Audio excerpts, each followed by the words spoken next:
बिस्मिल्लाहिर्रहमानिर्रहीम। अस्सलाम वालेकुम नाज़रीन, मैं हूं आपका मेज़बान कामरान एजाज़।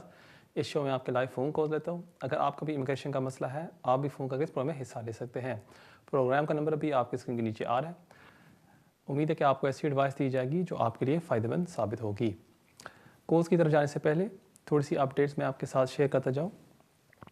काफ़ी इंक्वायरीज़ मेरे पास आ रही हैं आजकल अफ़गान नेशनल्स की तरफ से कि अगर हम अपने रिलेटिव्स को यहाँ यूके में बुला सकते हैं और अभी भी अगर कोई रीसेटलमेंट स्कीम है, हम उसका फ़ायदा किस तरह उठा सकते हैं। मैंने सोचा कि इस पर मैं पहले थोड़ी सी बात करूं। जैसे आपको पता है कि लास्ट मंथ यूके और यूएस एक इवैक्यूएशन प्रोसेस उन्होंने शुरू किया था, जहां वो लोगों को अफ़गानिस्तान से निकाल रहे थे और उनको यहाँ लेके आ रहे थे यूके में, जहाँ इनको इनडेफिनिट लीव टू रिमेन दी जा रही थी। और ये था जो ARAP programme, Afghan relocation and assistance policy, जिस पर वो लोगों को लेके आ रहे थे यूके में। उसके साथ साथ जो इवैक्यूएशन प्रोसेस इन्होंने लास्ट मंथ किया था, इसका नाम था पिटिंग।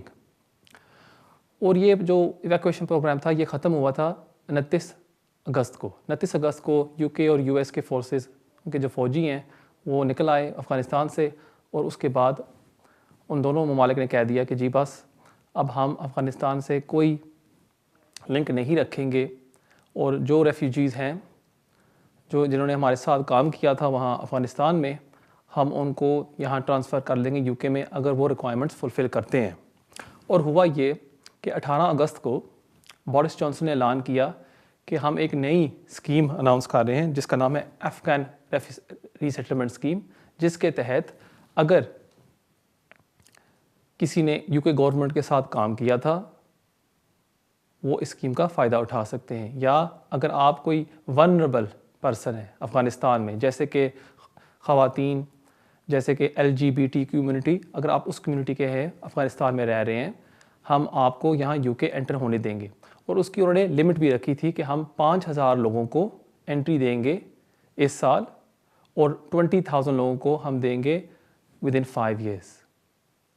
अब इस पर लास्ट वीक होम ऑफिस ने थोड़ी सी पॉलिसी इशू की है और उनका ये कहना है कि जो लोग यहाँ आए थे पिछले माह, वो थोड़ा सा कोटा इस्तेमाल करेंगे ये 5000 का। सो जो अभी 5000 की लिमिट ने रखी है इस साल की, विदिन 12 मंथ्स, इससे जो लोग पिछले माह आए, कोई लोग वो इस कोटा का इस्तेमाल करेंगे। सो अभी हमें नहीं पता कि अभी 5000 स्पेसिस हैं, हो सकता है खाली 4000 हों। उसके साथ साथ वो कह रहे हैं कि जो यूनाइटेड नेशंस है, जो रेफरल्स वो करेंगी, अगर वो यूके को रेफ़र करती है कि जी ये बंदा अफ़गानिस्तान में है और ये बनता है उसको यहाँ रीसेटल किया जाए यूके में, यूके गवर्नमेंट फिर उसको प्रायोरिटी देगी।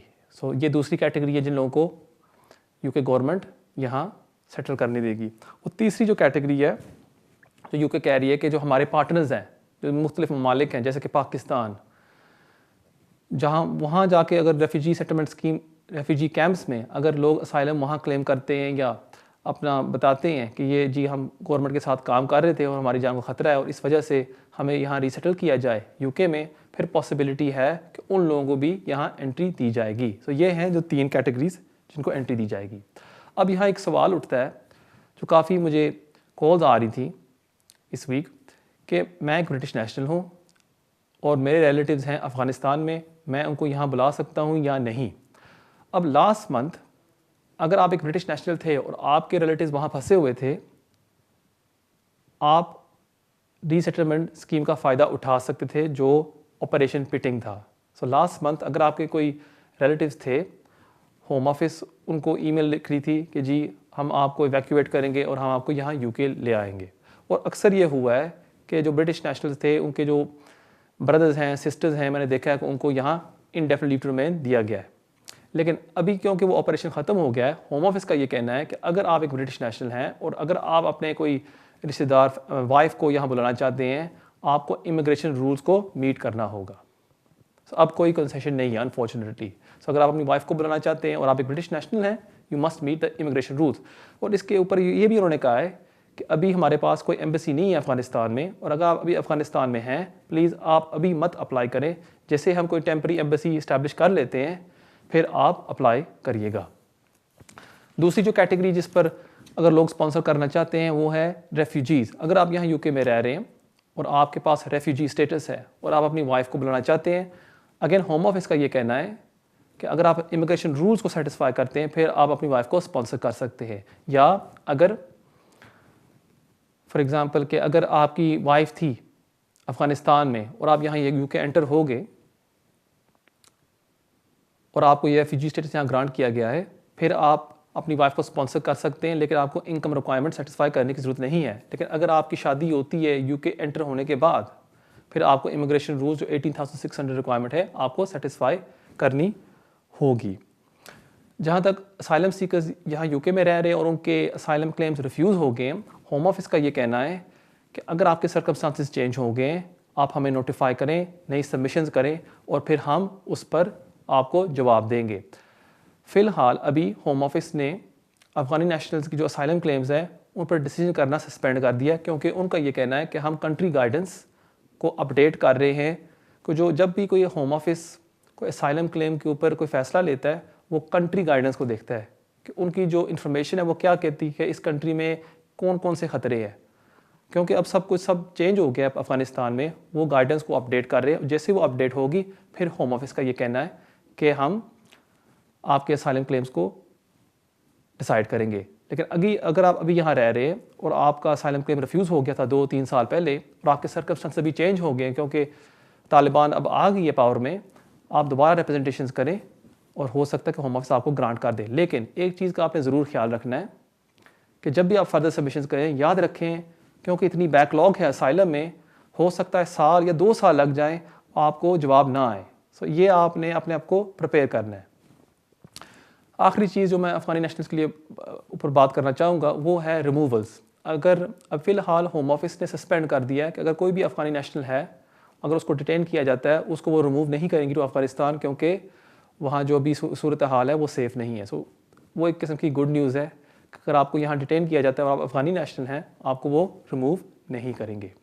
और भी थोड़े से अपडेट्स हैं, लेकिन मुझे बताया जा रहा है कि काफ़ी कॉलर्स वेट कर रहे हैं, वो अपडेट्स मैं आपके साथ बाद में शेयर करूंगा। देखते हैं हमारे पहले कॉलर कौन है। हेलो, अस्सलाम वालेकुम कामरान भाई। वालेकुम अस्सलाम। कामरान भाई मेरा एक सवाल है, थोड़ा सा उसमें डेट्स भी इन्वॉल्व हैं, अगर आप उसका नोट कर लें तो प्लीज। कोशिश करते हैं। आप था वो रेफ्यूजी है जी। मैं पहले आपसे ये केस डिस्कस कर चुका था, लेकिन अब मैं पोजीशन में हूँ कि मैं इस पे प्रॉपर काम कर सकूं। मैंने शादी की थी पाकिस्तान में वीडियो कॉल पे, 9 तारीख थी और अक्टूबर का महीना 2020 थी। ठीक है, फिर उसके बाद क्या हुआ? यहाँ पे जो मेरी डिवोर्स थी जो रजिस्टर्ड हो, मैं कि वो डिग्री नासा तो हो चुकी थी, लेकिन डिवोर्स एब्सोल्यूट होते होते वकील ने थोड़ा ज्यादा टाइम ले लिया, तो वो जो डेट थी वो 15 दिन मेरी मैरिज के बाद आ गई। ठीक है। जो मुझे डिग्री मिली वो मुझे 2/11 को मिली, जबकि शादी थी वो 2/10 थी। ठीक है, मैं समझ गया। अच्छा, वो अब वजह ये थी कि क्योंकि मैं रेफ्यूजी में पाकिस्तान तो जा नहीं सकता था, इसलिए मैंने वीडियो कॉल पे शादी की थी, और दूसरा कुछ हालात भी ऐसे थे ये कोरोना वायरस की वजह से, तो अब वो होम ऑफिस तो इस शादी को रिकॉग्नाइज करता नहीं है। वीडियो जी बिल्कुल है। और आपका सवाल अभी?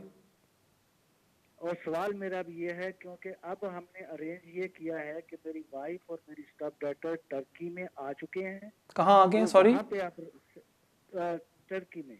टर्की में आ गए, ठीक है। और आपका सवाल अभी? जी, तो मैं भी वहाँ पे चला गया था, तो मैं महीना उनके साथ रहकर वापस आया हूँ। जी जी।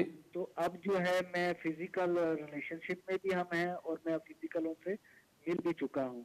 ठीक तो है। अब मुझे ये समझ नहीं आ रही कि स्पाउस वीजा तो मैं अप्लाई नहीं कर सकता, क्योंकि वो मैरिज को रिकॉग्नाइज नहीं करते।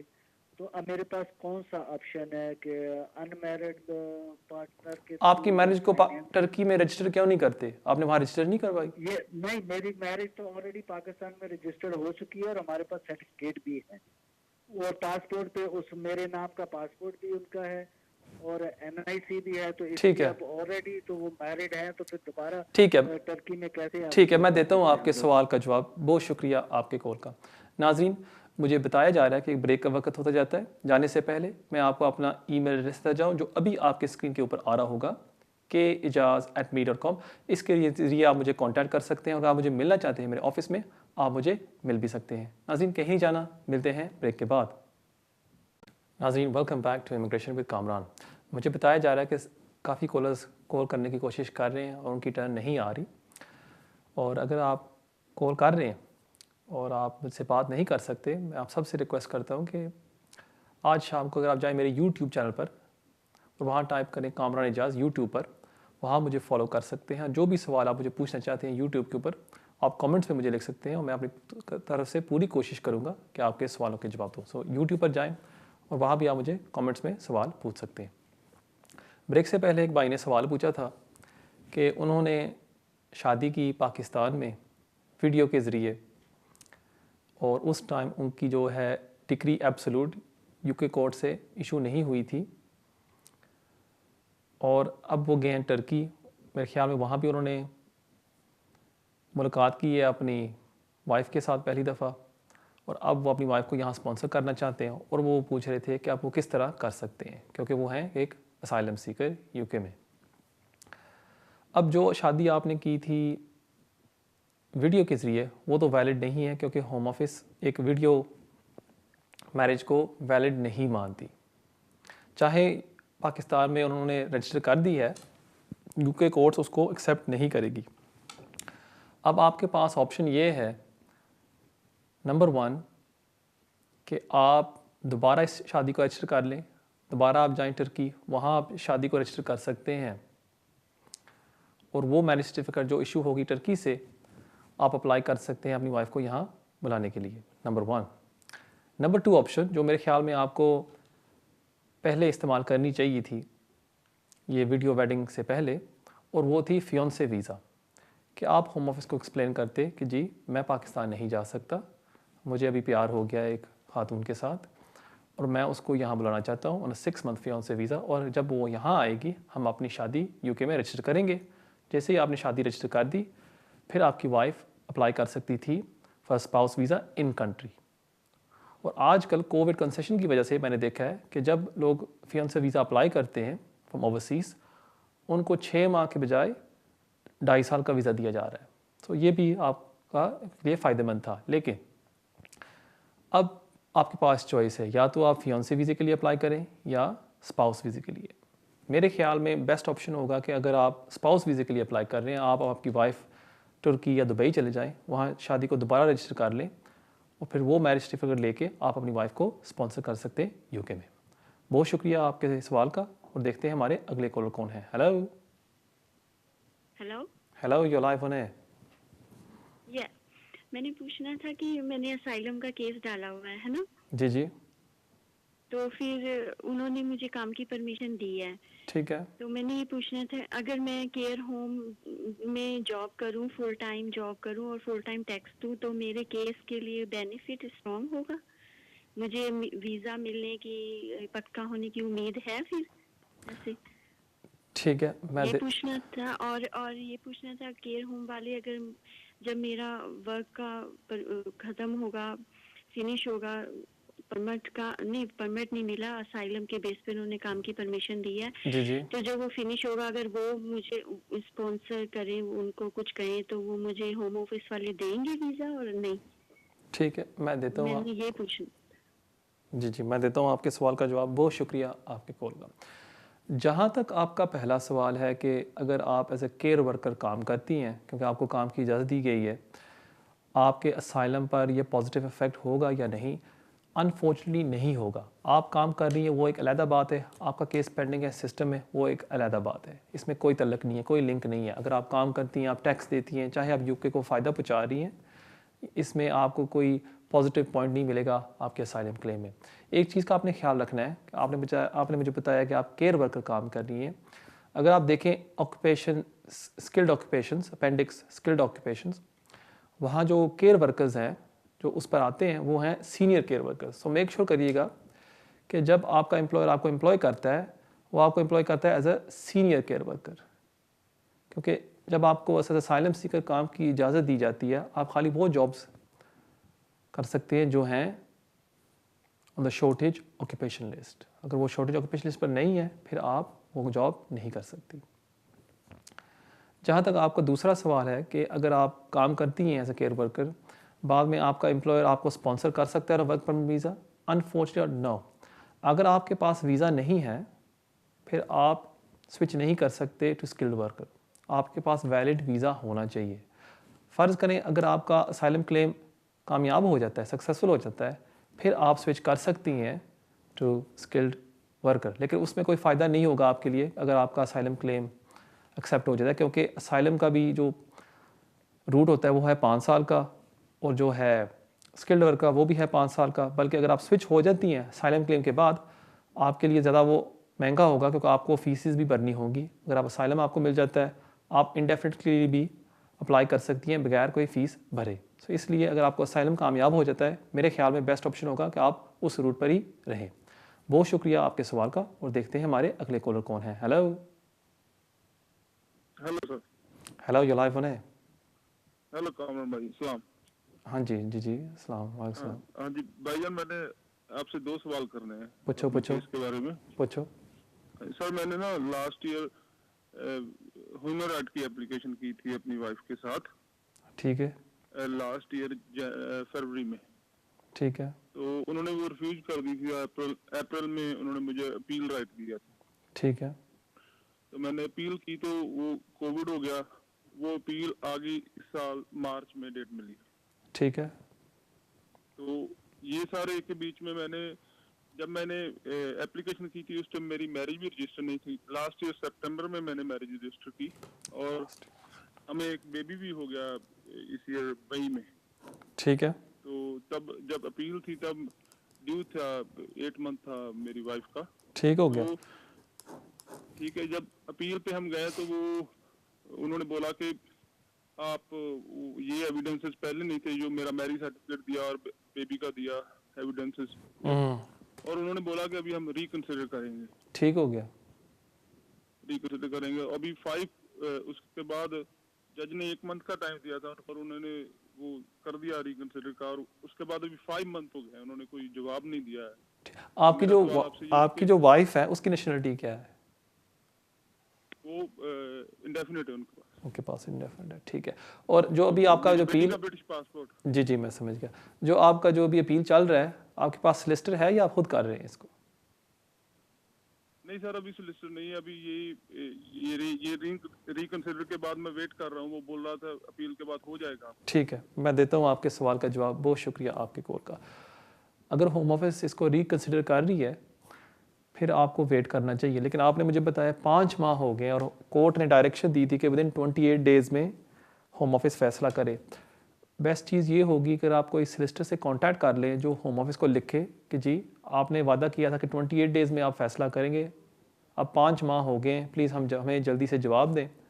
मुझे पूरी उम्मीद है कि होम ऑफिस आपको वीज़ा ग्रांट कर देगी। सो फौरी तौर पर एक सोलिसिटर से मिल लें जो आपके लिए रिप्रेजेंटेशंस भेजे।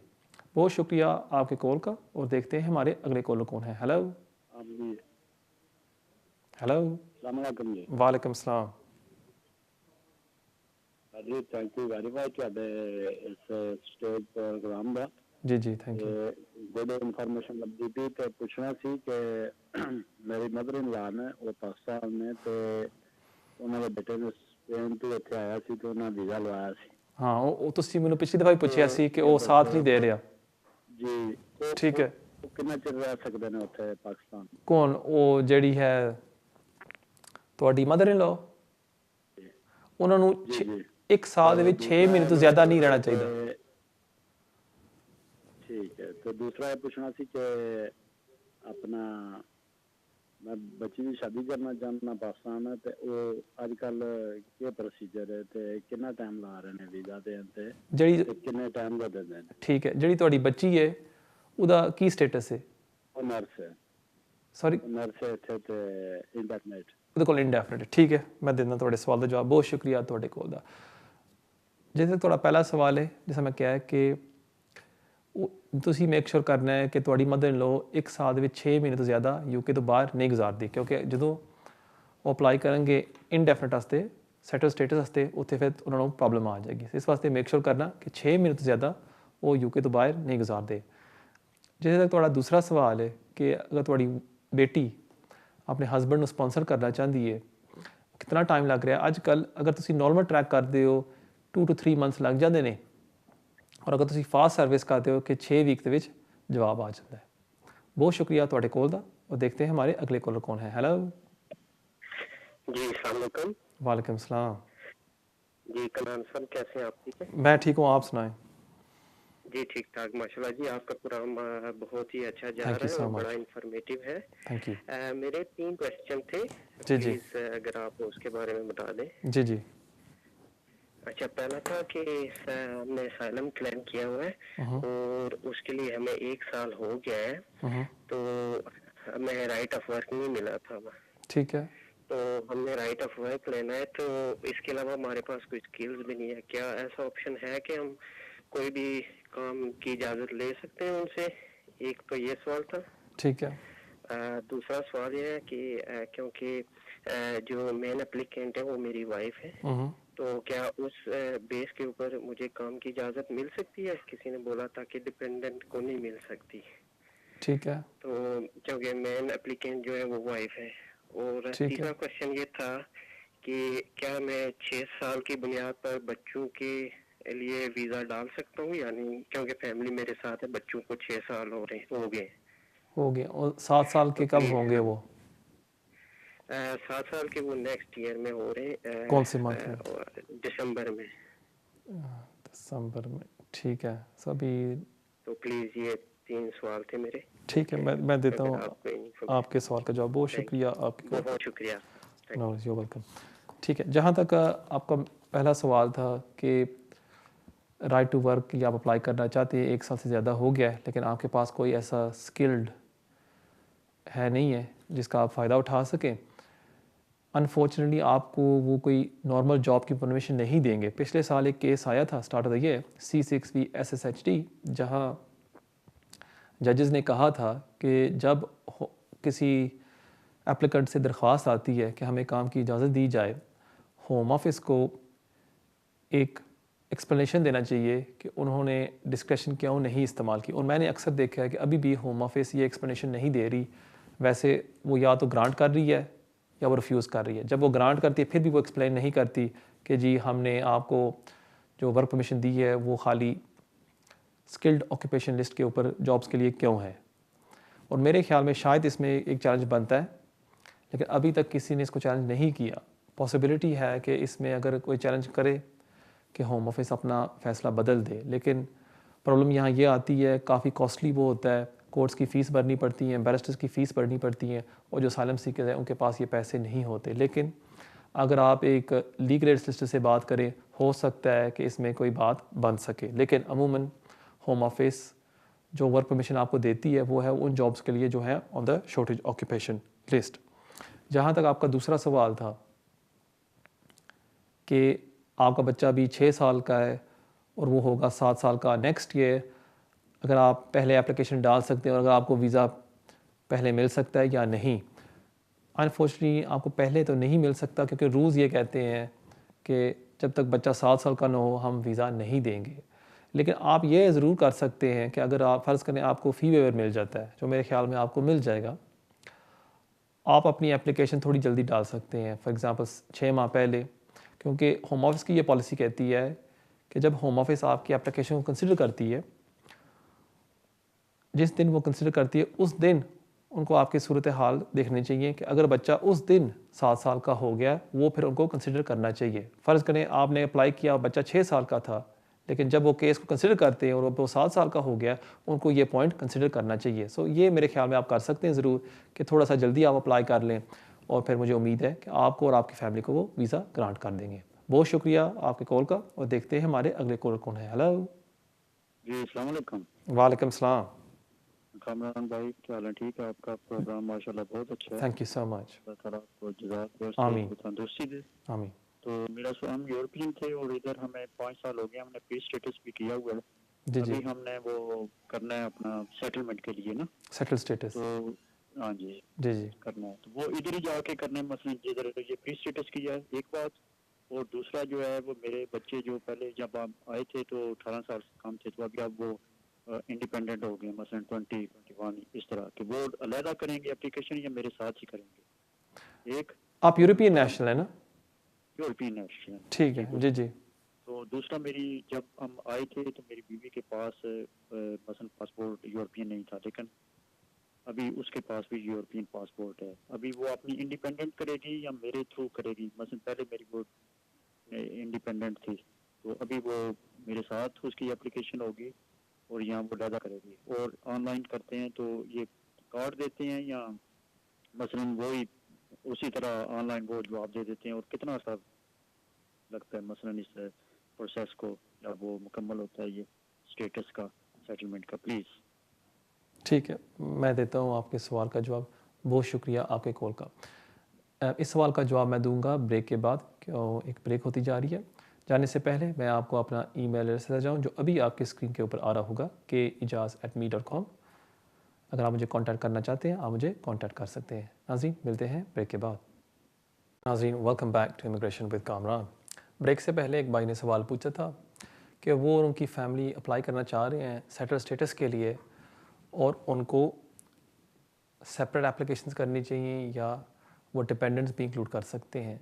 जब आप सेटलमेंट स्कीम की एप्लीकेशन करते हैं, सबकी सेपरेट एप्लीकेशंस जाती हैं, होम ऑफिस खुद ही फिर उनको लिंक कर लेती हैं। पहली बात तो ये है। जहाँ तक आपका दूसरा सवाल था कि आपके जो बच्चे हैं वो अब ओवर 18 हो गए हैं, अगर उनको क्या एविडेंस दिखानी चाहिए, मेनली उनको यही दिखाना चाहिए कि वो आपके साथ रह रहे थे पिछले 5 साल, फॉर लास्ट 5 ईयर्स। तो आपकी एविडेंस साथ लगेगी और उनकी एविडेंस कि वो रह रहे हैं पिछले 5 साल में यूके में रह रहे हैं, सो वो एविडेंस होगी। आपकी एविडेंस साथ लगानी ज़रूरी है।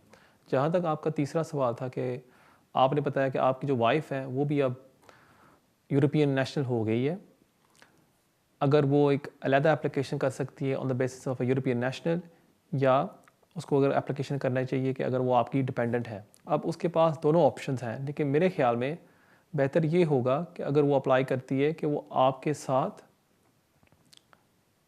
यूके में रह रही थी आपकी डिपेंडेंट होके, क्योंकि जब उसको एंट्री दी गई थी वो थी आपकी डिपेंडेंट। इसलिए मेरे ख्याल में बेहतर यही होगा कि वो प्रूफ लगाए कि वो आपके साथ रह रही थी पिछले 5 साल, और मुझे पूरी उम्मीद है आपको, आपकी वाइफ को और आपके बच्चों को वो ग्रांट कर देंगे सेटल्ड स्टेटस। बहुत शुक्रिया आपके कॉल का, और देखते हैं हमारे अगले कॉलर कौन है। हेलो जी, अस्सलाम वालेकुम। वालेकुम सलाम। जी कमाल भाई, ये स्पाउस वीज़े के बारे में क्वेश्चन करना था। जी जी पूछें। असल में हम पाकिस्तान गए थे फॉर 4 वीक्स, राइट। तो वहाँ पे ये बिकॉज ऑफ कोविड और रेड लिस्ट की वजह से हम वहाँ पे स्टक हो गए फॉर अबाउट 6 मंथ्स। ओके। तो मेरे पास तो ILR था, मगर बच्चों के पास जो है ब्रिटिश पासपोर्ट था, मिसेस के पास स्पाउस वीज़ा था, जो ठीक है। सेकंड एक्सटेंशन करा के हम लोग गए थे। तो अब हमें ये पूछना है कि उनको आगे फ्यूचर में ILR के लिए या सिटीजनशिप के लिए कोई प्रॉब्लम तो नहीं होगा, क्योंकि 6 मंथ्स लग गए थे वहाँ पर, ये हम वापस नहीं आ सके, फ्लाइट्स कैंसिल हो गई थी सब। ठीक है, और आप कब गए थे पाकिस्तान? हम गए थे मार्च में। इस साल या पिछले साल? इसी साल गए थे जी, मार्च में। अभी हम सितंबर में वापस आए हैं। ठीक है ठीक है, मैं देता हूँ आपके सवाल का। अब आपने वाइफ ने कौन सी वीज़े के लिए अप्लाई करना है? स्पाउस वीज़े के लिए? नहीं, वो स्पाउस वीजा उनकी सेकंड एक्सटेंशन हो चुकी है, अब उन्होंने ILR के लिए अप्लाई करना है। उन्होंने पूछना था कि कोई प्रॉब्लम तो नहीं होगा ILR ठीक के है, लिए। मैं देता हूँ आपके सवाल का जवाब। बहुत शुक्रिया आपके कॉल का। होम ऑफिस ने कोविड की वजह से कंसेशंस बनाई हुई हैं कि अगर आप वहाँ अपने कंट्री में फंस गए थे कोविड की वजह से, जो टाइम पीरियड आपने यूके से बाहर गुजारा था उसको वो ओवरलुक कर देंगे और माफ़ कर देंगे। अगर वो कंसेशन ना भी होती, जब आपकी वाइफ अप्लाई करेंगी इंडेफिनिट लीव टू रिमेन के लिए, उनको कोई प्रॉब्लम नहीं होगी, क्योंकि जब आप स्पाउस वीज़े पर होते हैं उसमें कोई ऐसी रिक्वायरमेंट नहीं है कि आपने 6 माह से ज़्यादा आप यूके के बाहर नहीं गुजार सकते। अगर आप चाहें आप 1 साल भी गुजार सकते हैं यूके से बाहर, और आप अप्लाई कर सकते हैं ILR के लिए। आपने एंटी क्लियरेंस ऑफिसर को सेटिस्फाई करना होता है कि आप एक जेन्युइन रिलेशनशिप में हैं, और दूसरा जो आपकी जो इंटेंशन है वो है यहाँ यूके रहने की permanently.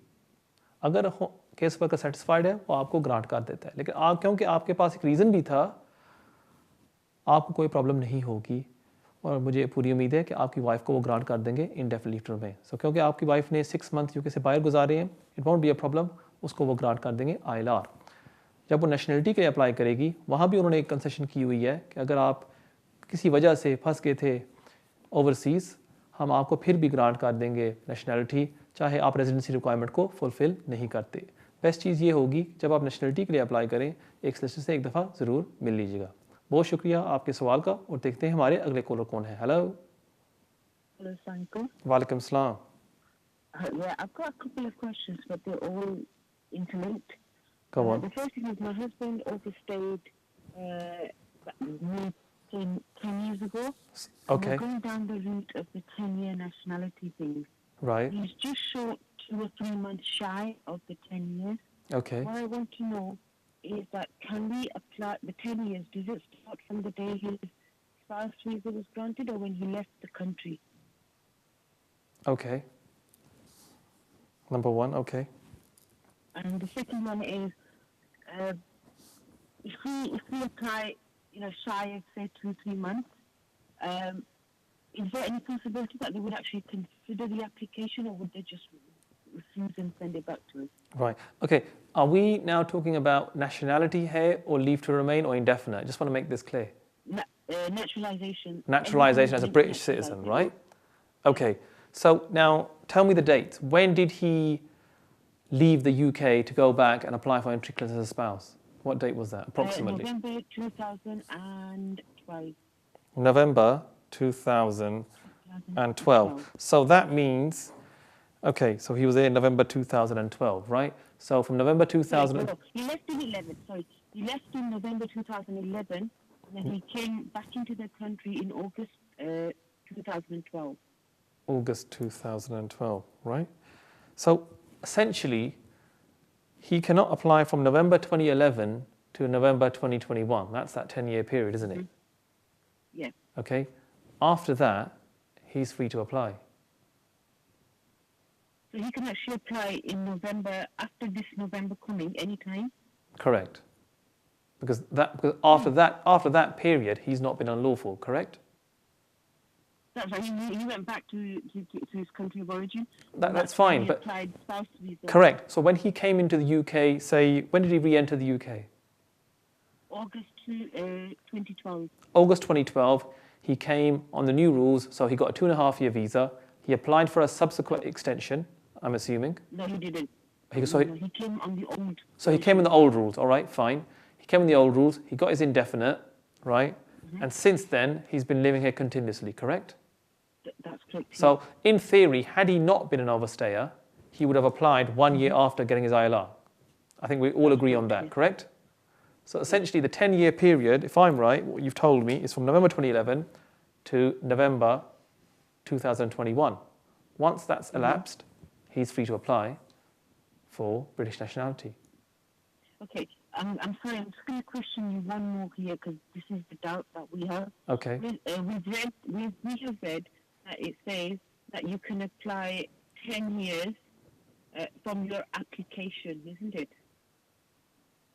Yeah. If you're an overstay, you can apply 10 years from your application or arrival within the country. Right. That's the question. What that's saying is, where are you reading that from? Which guidance? I'm reading it on the Home Office website. The .gov website? Yes. See, that's pretty generic, and that doesn't really give a whole explanation of the rules. So the rules are quite clear, that when you apply for nationality, the day you apply, they'll look back from the previous 10 years. So if he was to apply in December 2021, the last 10 years, he's not been an overstayer. I think that's quite clear cut. So I hope that answers your question. If you have any other further inquiries, feel free to contact me, and I'll be more than happy to discuss this in depth. Thank you very much for your call. नाज़रीन, देखते हैं हमारे अगले caller कौन है. Hello. Hello, अस्सलाम वालेकुम। वालेकुम सलाम। मेरा नाम अजीज है। मैंने अपनी वाइफ का ILR अप्लाई किया है 8 सितंबर को, और 16 को उनकी जो अपॉइंटमेंट होती है उसमें सारे कागजात जमा करा दिए। तो ये 8 वीक का कोई टाइम होता है, उसके बाद वो भेजते हैं। जी जी। और दूसरा सवाल ये है कि हम जो है ना एंड ऑफ अक्टूबर में हम जाना चाह रहे हैं, मतलब पाकिस्तान का प्लान बनाना चाह रहे हैं। तो हम बगैर, और 12 अक्टूबर को मेरी वाइफ का वो खत्म हो जाएगा, जो स्पाउस वीजा 5 साल के बाद। तो अभी क्या कर सकते हैं? पासपोर्ट कहाँ है? होम ऑफिस के साथ है या आपके पास है वाइफ का? नहीं, वो तो हम वापस ले आए ना, वो जो स्कैन करके वापस ले आए। हम 16 सितंबर को हमने डेट ली थी, वो जो स्कैन होके हम पासपोर्ट तो हम वापस ले आए। ठीक है, हमारे पास है। ठीक है, सिर्फ जो कार्ड होता है ना, उसके ऊपर 12 अक्टूबर का। ठीक है। मैं देता हूँ आपके सवाल का जवाब। बहुत शुक्रिया आपके कॉल का। जब आप फॉर्म सबमिट करते हैं, वहाँ एक जेनेरिक सा आता है मैसेज कि हम 8 वीक्स में इसको कंसिडर करते हैं। वो एक स्ट्रिक्ट रूल नहीं है, वो वैसे एक गाइडलाइन है कि होम ऑफिस की कोशिश है कि 8 वीक्स के अंदर वो आपके केस को कंसिडर करें। होम ऑफिस की पॉलिसी है कि हम 6 मंथ्स के अंदर आपके एप्लीकेशन को कंसिडर करते हैं। तो हो सकता है कि आपका एप्लीकेशन 1 माह के अंदर डिसाइड हो जाए, लेकिन अगर नहीं होता, आपको ये पता होना चाहिए कि 6 मंथ्स लग सकते हैं। जहाँ तक आपका दूसरा सवाल है कि अभी आपकी वाइफ का वीज़ा है और अगर वो अभी जाना चाहती है पाकिस्तान, वीज़ा एक्सपायर होने से पहले वो जा सकती है या नहीं? अनफॉर्चुनेटली वो नहीं जा सकती, क्योंकि होम ऑफिस के रूल्स वो क्लियर है कि अगर आप कोई एप्लीकेशन सबमिट करते हैं और आप ट्रैवल करते हैं outside of the common travel area, outside of Scotland, England, Wales, Northern Ireland, आपका एप्लीकेशन ऑटोमेटिकली विदड्रॉ हो जाता है।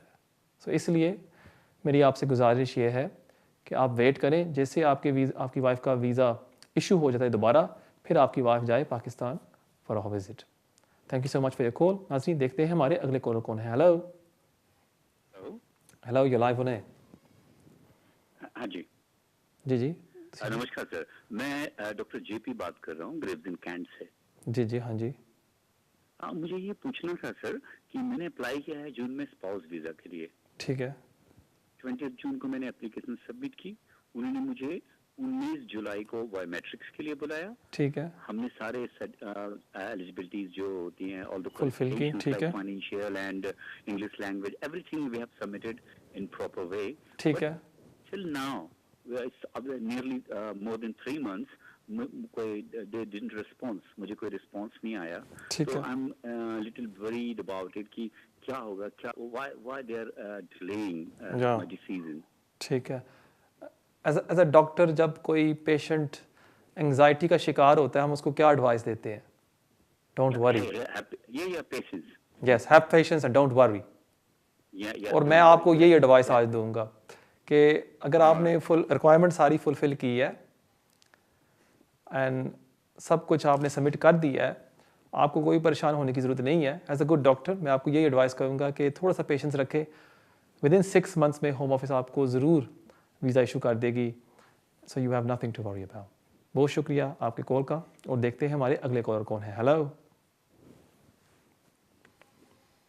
हेलो। जी, यू लाइव ऑन है। ओके। हेलो जी, अस्सलाम वालेकुम। वालेकुम सलाम। सर, आपसे ये मैंने पूछना था, actually probably it's not really a straightforward question. Right. I'm actually calling regarding one of my relatives. Right. उन्होंने असल में एक उनके जो हस्बैंड है वो पाकिस्तान से यहाँ पे आए थे स्टूडेंट वीज़ा पे। Right. 10 years ago. Okay. उन्होंने वहाँ पे पाकिस्तान में शादी की थी Right. एक रिलेटिव से। तो वो पाकिस्तान से जब इधर आए ना, तो उनके साथ उनके जो कॉन्ट्रैक्ट्स वगैरह सारे उन्होंने फिनिश करवा दिए, और उनके पास इंफॉर्मेशन है कि जो बंदा यहाँ पे UK में रहता है ना, लंदन में, उसने यहाँ पे शादी की हुई है। ठीक है। ठीक है। तो उनके पास उनका कोई कॉन्ट्रैक्ट वगैरह नहीं है, कुछ भी नहीं है, मतलब उनकी बीवी जो है ना पाकिस्तान में बैठी हुई है, जो बंदा UK में बैठा हुआ है। ठीक है। 2-3 दफ़ा वो पाकिस्तान भी गया हुआ, अपने पाकिस्तानी पासपोर्ट के रिन्यूअल की दी, वहाँ से उसने पासपोर्ट भी रिन्यूअल करवाया। पहले स्टूडेंट वीज़े पे था, अभी उनके ठीक है पास इंफॉर्मेशन ये कि फुल टाइम काम कर रहा है सारा। ठीक है, मैं समझ भाईजान माज़रत चाहता हूँ अगर आप मुझे जल्दी से सवाल पूछ लें क्योंकि ये आखिरी कॉल है और कम टाइम बहुत कम है। जी सॉरी। अच्छा, तो बस आपसे ये पूछना था कि इस पे कोई रिपोर्ट करने का कोई है? मैंने ऑलरेडी इमिग्रेशन वालों को ईमेल भी किया था, उन्होंने फिर मुझे रिप्लाई किया कि आप ऐसे करो कि ये उन्होंने मुझे एक लिंक भेजी थी, उस पर वो आप करवा दो सारे डॉक्यूमेंट्स वगैरह सब कुछ। जी तो मैंने कहा आपसे थोड़ी एडवाइस ले लेता हूँ। ठीक है, मैं देता हूँ आपके सवाल का जवाब। बहुत शुक्रिया आपकी कॉल का। ये आपने सही कदम उठाया है कि आपने होम ऑफिस को नोटिफाई कर दिया। आप यहाँ पुलिस को भी नोटिफाई कर सकते हैं और पाकिस्तान पुलिस को भी आप नोटिफाई कर दें कि ये इस शख्स ने 2 शादियाँ यहाँ की हुई हैं, उसने डिवोर्स यहाँ पाकिस्तान से नहीं लिया and he is a bigamist and he is breaking the law. और मुझे पूरी उम्मीद है कि यूके की गवर्नमेंट इसके साथ एक्शन लेगी and they will take the appropriate steps. बहुत शुक्रिया आपके कॉल का। नाज़रीन, ये था हमारा आखिरी सवाल आज के लिए। उम्मीद है आपको आज का प्रोग्राम पसंद आया होगा। हमेशा की तरह मैं आप सबसे रिक्वेस्ट करता हूँ कि प्लीज़ आप जाएँ यूट्यूब के ऊपर और वहाँ टाइप करें Kamran Ejaz, KAMRAN, surname Ejaz EJAZ, और वहाँ मेरा चैनल आपको नज़र आएगा। वहाँ प्लीज़ फॉलो करें, सब्सक्राइब करें, और अगर आप मुझे कोई भी सवाल पूछना चाहते हैं आप मुझे कमेंट्स में लिख सकते हैं और मैं आपकी तरफ से पूरी कोशिश करूँगा आपके सवालों के जवाब दूँ। नाज़रीन, इंशाअल्लाह ताला हमारी मुलाकात होगी अगले हफ्ते इसी टाइम 6 से लेकर 7 बजे सिर्फ और सिर्फ वीनस TV पर। अस्सलाम वालेकुम।